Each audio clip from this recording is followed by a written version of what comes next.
मेरे क्रूर हस्बैंड। अब तक आपने सुना कि जैस्मिन मोक्ष के कंधे पर सिर रखकर लेटी थी और मोक्ष उसके बालों में हाथ फेर रहा था, जिससे जैस्मिन को बहुत अच्छा लग रहा था। आपके तो बहुत सारे बिजनेस फ्रेंड्स हैं। अगर मेरे इतने हो तो मैं तो सबके नाम और चेहरे ही भूल जाऊं। जैस्मिन की बात पर मोक्ष मुस्कुरा दिया और उसके चेहरे को देखते हुए बस कहा। वैसे ये बिजनेस पार्टियां कितनी बोरिंग होती है। मुझे तो नीचे नींद आ रही थी। जैस्मिन की बात पर मोक्ष एक बार फिर से मुस्कुरा दिया और उसके बालों को सहलाते हुए उसका एक हाथ जो जैस्मिन के पीठ पर था वो धीरे धीरे जैस्मिन के प्लाजो के अंदर जाने लगा, जिसका एहसास होते ही जैस्मिन ने एकदम से उसका हाथ पकड़ लिया। अब आगे। जैस्मिन उसके आंखों में देखते हुए बोली, प्लीज आज नहीं, आज मेरी तबीयत ठीक नहीं है, बिल्कुल मन नहीं है आज। जैस्मिन की बात सुन के मोक्ष ने अपने मन को मार लिया और जैस्मिन के नेक पर अपना सिर घुसाकर सोने की कोशिश करने लगा। अगली सुबह पूरा परिवार हॉल में बैठा था और ममता जी, कविता जी, दादी माँ, कामना जी, गायत्री जी, लता सब एक तरफ बैठे कॉफ़ी की सिप ले रहे थे और उनसे थोड़ा दूर विवेक और मोक्ष किसी प्रोजेक्ट पर डिस्कस कर रहे थे।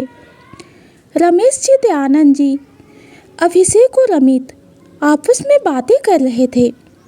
रोहित, रश्मि, शुभम, मयंक, कुणाल, आकाश और अवनी सोफे पर बैठे मस्ती कर रहे थे और रोहित उन सबको हंसा रहा था। जैस्मिन साहिल को अपनी गोद में बिठा के अपने हाथों से जूस पिला रही थी, लेकिन उसकी तबीयत ठीक नहीं लग रही थी। उसको रह रहकर चक्कर आ रहे थे और उसका जी भी मिचला रहा था। तभी जैस्मिन ने साहिल को अपने गोद से उतारकर सोफे पर बिठा दिया और अपने पेट पर हाथ रख लिया। उसके चेहरे से पता चल रहा था कि जैस्मिन को दर्द हो रहा है। वहीं ममता जी और गायत्री जी दोनों की नजरें ही जैस्मिन को देख रही थी। ममता जी की तो कल से ही जैस्मिन की तबीयत ठीक नहीं लग रही थी, जिससे उन्होंने पूछा, क्या हुआ जैस्मिन, तुम्हारी तबीयत ठीक नहीं लग रही बेटा? ममता जी की बात सुन के मोक्ष भी जैस्मिन को देखने लगा और बाकी सबकी नजरें भी जैस्मिन पर ही टिक गई, जिसके जवाब में जैस्मिन ने कहा, ज़्यादा खास नहीं मम्मी जी, बस कुछ खाने का मन नहीं है और रह रहकर चक्कर आ रहे हैं। जैस्मिन ने इतना ही कहा था कि अचानक उसका जी खराब होने लगा और उसे वॉमिट जैसा फील होने लगा, जिससे सब उसे देखने लगे और जब जैस्मिन को लगा कि अब उसे वॉमिट हो जाएगी तो वो फटाफट उठी और भागते हुए बाथरूम में चली गई। जैस्मिन को ऐसे देख मोक्ष एकदम से उठ के जैस्मिन के पास जाने लगा। आकाश भी जैस्मिन के पीछे भागा और बाकी सब भी उसके पीछे चल दिए। उधर जैस्मिन वॉमिट करने के बाद अपना माउथ वॉश कर रही थी कि मोक्ष तेज कदमों से उसके पास आया और अपनी बाहों में भरकर उसकी पीठ सहलाने लगा। अब तक आकाश भी आ चुका था और मोक्ष जैस्मिन को देखकर वो एकदम से बाथरूम के गेट पर रुक गया और नजरें नीचे किए वापस से बाहर जाने लगा। उसके जाते ही पूरा परिवार बाथरूम के गेट पर आ गया और मोक्ष और जैस्मिन को ऐसे देखकर विवेक ने हल्की खांसी की, जिससे जैस्मिन एकदम से उससे अलग हुई। तो मोक्ष ने पूछा, कुछ उल्टा सीधा खाया? जिसके जवाब में जैस्मिन ने ना में सिर हिला दिया। कुछ नहीं खाया, मेरा कुछ खाने का मन ही नहीं कर रहा। खाने को देखते ही वॉमिट होने लगती है और ये कुछ दिन से चक्कर आ रहे हैं, शायद कुछ ना खाने की वजह से। जिसके जवाब में मोक्ष ने हल्के गुस्से में कहा, इतना सब हो रहा है और तुम मुझे अब बता रही हो? मोक्ष की डांट सुन के जैस्मिन कांप गई, जिससे ममता जी ने तेज आवाज में कहा, मोक्ष। ऐसा कह के वो जैस्मिन की तरफ बढ़ने लगी कि मोक्ष ने देखा कि जैस्मिन ने अपने सिर पर हाथ रख लिया है और उसे चक्कर आ रहे हैं। और देखते ही देखते उसकी आंखें बंद हो गई और वो गिरने लगी। पर जैस्मिन गिर पाती उससे पहले मोक्ष ने उसे अपनी बाहों में थाम लिया और अपने सीने से लगाकर उसके गाल थपथपाने लगा। जैस्मिन जैस्मिन उठो! पर जैस्मिन बेहोश हो चुकी थी। तभी दयानंद जी आगे आए और जैस्मिन को देखने लगे। तभी अभिषेक ने बोला, मोक्ष जल्दी जैस्मिन को रूम में लेकर जाओ। उधर अमित ने भी डॉक्टर को फ़ोन कर दिया था। मोक्ष ने जैस्मिन को बाहों में उठाया और अपने रूम में ले गया। उसके पीछे पूरी फैमिली भी आ चुकी थी। मोक्ष जैस्मिन को बेड पर लिटाया और उसके हाथ पर रब करने लगा। उसके फेस पर चिंता की लकीरें साफ साफ दिख रही थी, जो आज तक किसी के लिए नहीं दिखी थी। और मोक्ष को इस तरह किसी की केयर करते देख तो सब शौक में थे कि उनका एरोगेंट मोक्ष ही है ना। अब तक डॉक्टर भी आ चुके थे और ये डॉक्टर कोई और नहीं अशोक खुराना ही थे, जो डरते हुए अंदर आ रहे थे। अशोक ने आते ही मोक्ष से जैस्मिन को चेक करने की परमिशन मांगी तो मोक्ष ने उसे घूरते हुए हाँ में सिर हिलाया। अशोक जैस्मिन को चेक करने लगा। मिस्टर सिंघानिया, मैम को कितने दिन से चक्कर आ रहे हैं? कुछ दिनों से। क्या इन्हें वॉमिट भी हुई है या इनका जी मचलता रहता है? जिसके जवाब में मोक्ष ने हाँ में सिर हिलाया। मिस्टर सिंघानिया, इनके इस मंथ के मंथली कैसे रहे? इस मंथ के कुछ दिन लेट हैं। मोक्ष की बात सुन के अशोक का शक यकीन में बदल गया और उसने अपना स्टेथोस्कोप अपने सूटकेस में रखा और मुस्कुराते हुए बोला, कॉन्ग्रेचुलेशंस मिस्टर सिंघानिया, आप पिता बनने वाले हैं। मिसेस सिंघानिया 1 वीक प्रेग्नेंट हैं। अशोक की बात सुन के पूरे परिवार में तो जैसे दिवाली छा गई। लता और अभिषेक तो खुशी से झूम उठे और अमित से कहने लगे, अमित अब तुम भी बड़े पापा बनने वाले हो। और ममता जी ने तो अपनी भरी आंखों से मोक्ष को गले लगा लिया। तभी लता ने उनसे कहा, माँ आपकी ख्वाहिश पूरी होने वाली है, आप दादी बनने वाली हो। जिससे ममता जी ने उससे हाँ कहा और तुरंत गायत्री जी के गले लग गई। गायत्री जी भी उनके गले लग गई। दोनों की आंखों में आंसू थे।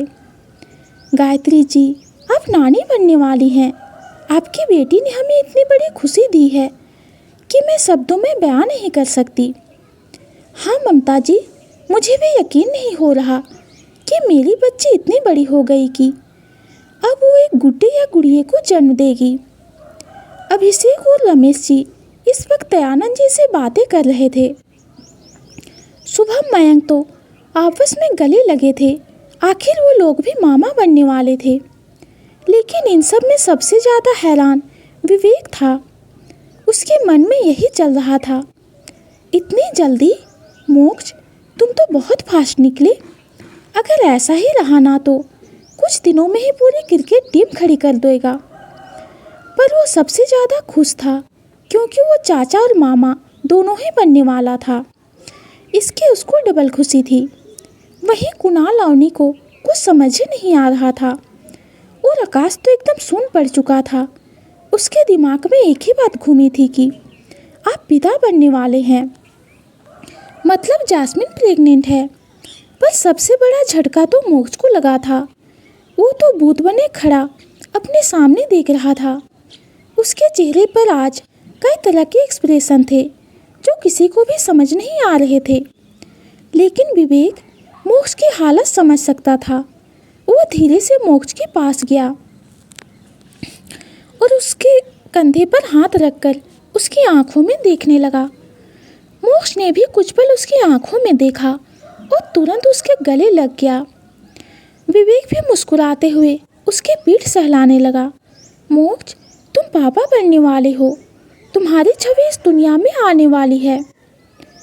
विवेक की बात सुन के मोक्ष ने हाँ में सिर हिलाया और जैस्मिन को देखने लगा और मुस्कुराते हुए जैस्मिन के पास बैठ गया और प्यार से उसके माथे पर एक किस किया।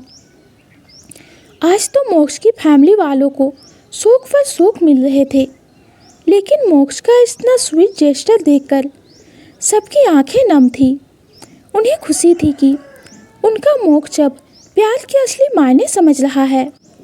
तभी डॉक्टर अशोक की आवाज़ आई, मिस्टर सिंघानिया, आपको मैम का खास ख्याल रखना है। ये काफ़ी कमज़ोर हैं, जिस वजह से इन्हें बार बार चक्कर आते हैं। इनकी डाइट का खास ध्यान रखना है। मैंने ब्लड सैंपल ले लिया है।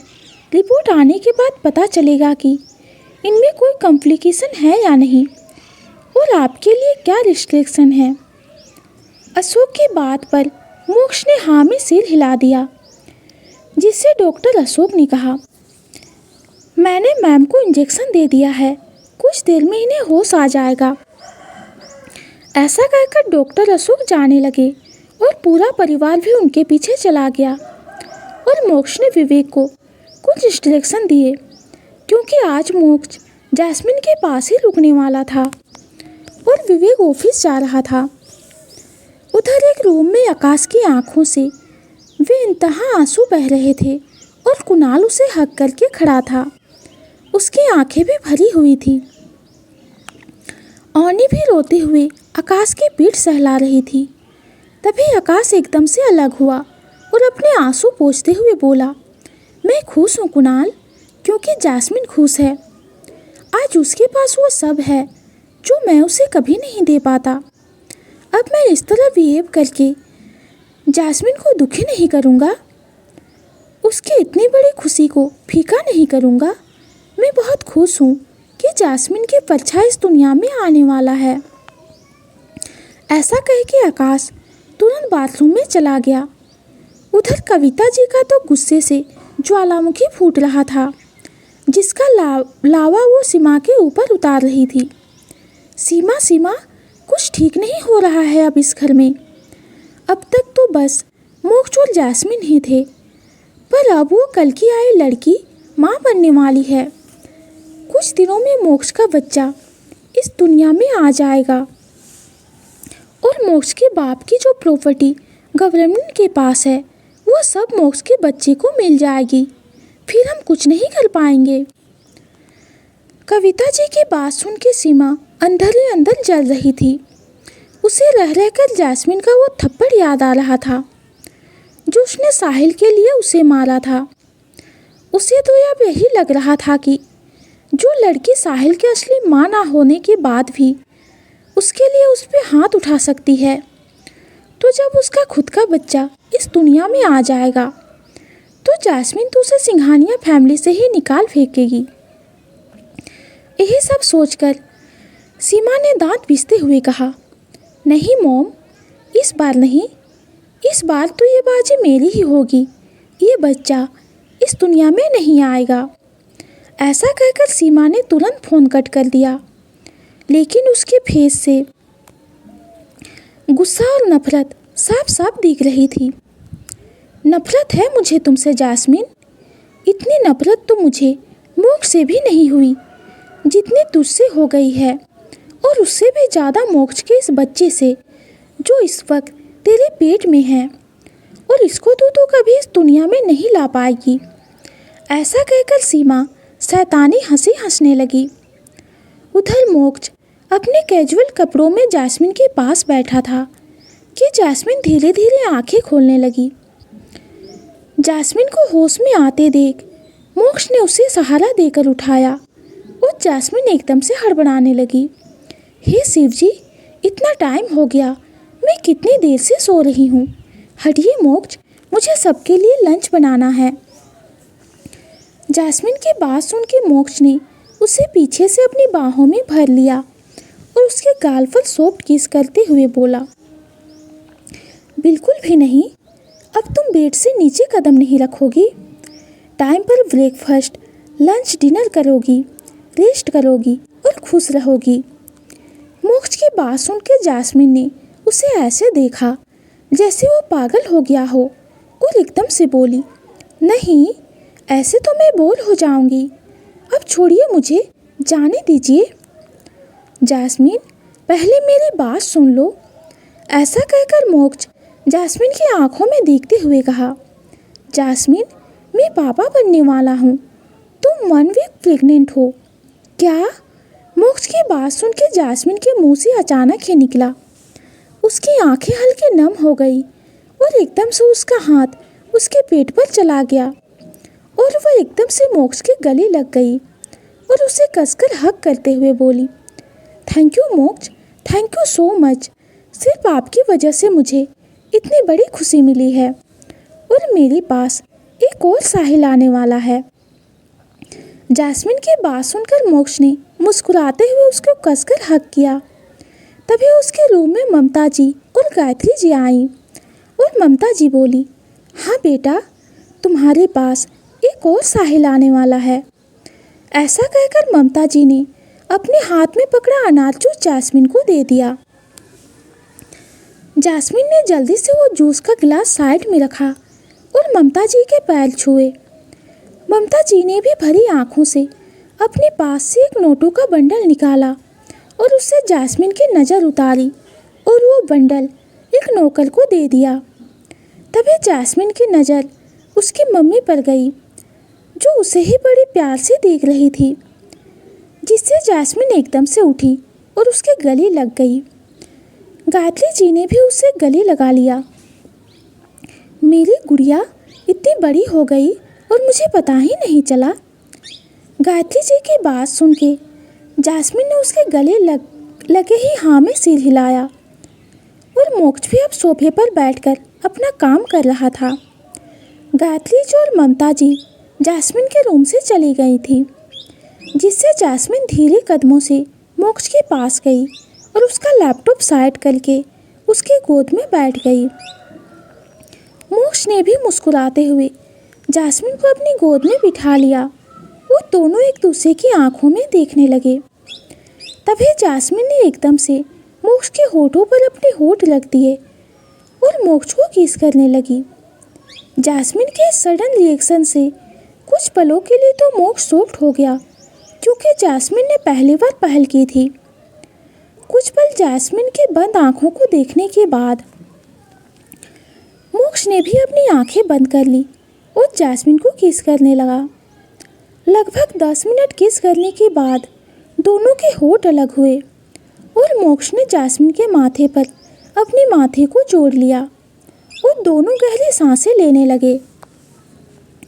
तभी मोक्ष ने जास्मिन को एकदम से सोफे पर लिटा दिया और उसको अपनी बाहों में घेर लिया और उसके गले पर किस करने लगा। जास्मिन भी आज बहक रही थी, जिससे उसकी आंखें बंद कर ली और मोक्ष धीरे धीरे उसके ऊपर अपना वजन छोड़ने लगा। मोक्ष ने अब जास्मिन के साड़ी का पल्ला हटा दिया और धीरे से उसके साड़ी से वियर में हाथ डालकर साड़ी की प्लेटें बाहर निकाल दी। मोक्ष के हाथ जास्मिन के वेस्ट को ब्लाउज के ऊपर से ही सहला रहे थे, जिससे वो बीच बीच में प्रेस भी कर रहा था, जिससे जास्मिन की आहें निकल रही थी। पर मोक्ष को ब्लाउज की वजह से दिक्कत हो रही थी, इसीलिए वो जास्मिन के ब्लाउज की हुक खोलने लगा। सारे हुक खोलने के बाद मोक्ष जास्मिन के वेस्ट को अपनी प्यासी नज़रों से देखने लगा।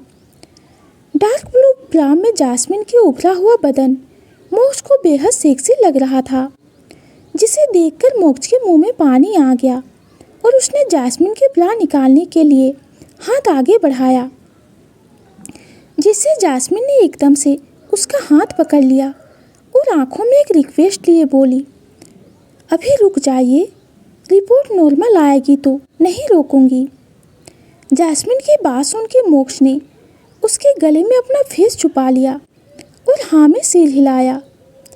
कुछ पल ऐसे ही रहने के बाद जास्मिन ने मोक्ष से कहा, मोक्ष प्लीज़ उठिए, मुझे कपड़े ठीक करने हैं, कोई आ जाएगा।